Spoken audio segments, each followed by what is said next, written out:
কবিতা বলবো কবি সুকুমার রায়। কবিতার নাম গন্ধ বিচার। সিংহাসনে বসলো রাজা, বাজলো কাঁসর ঘণ্টা, ছটফটিয়ে উঠলো কেঁপে মন্ত্রী বুড়োর মনটা। বলল রাজা, মন্ত্রী তোমার জামাই কেন গন্ধ? মন্ত্রী বলে, এসেন্স দিছি, গন্ধ তো নয় মন্দ। রাজা বলেন, মন্দ ভালো, দেখুক শুকে বদ্যি।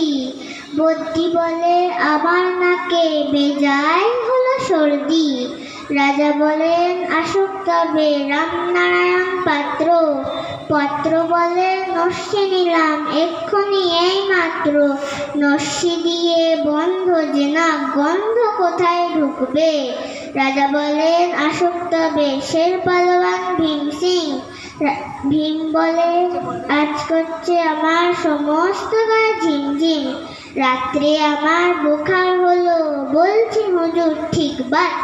বলেই শুলো রাজসভাতে চক্ষু বুঝে চিৎপাত।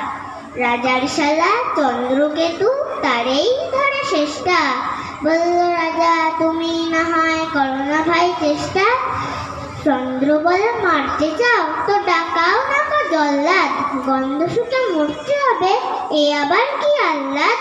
ছিল হাজির বৃদ্ধ নাজির, বয়সটি তার 90। ভাবলো মনে, ভয় কেন আর, একদিন তো মরবই। সাহস করে বললে বুড়ো, মিথ্যে সবাই বকছিস। শুকতে পারি হুকুম পেলে এবং পেলে বকশিস। রাজা বলেন, 1000 টাকা ইনাম পাবে সদ্য।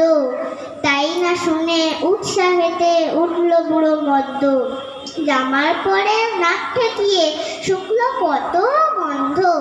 রইল অটল দেখলো লোকে, বিস্ময়ে বাক বন্ধ। রাজ্যে হলো জয় জয়কার, বাজলো কাঁসর ঢক্কা। বাপরে কি তেজ বুড়োর হাড়ে, পায় না সে যে অক্কা। নমস্কার।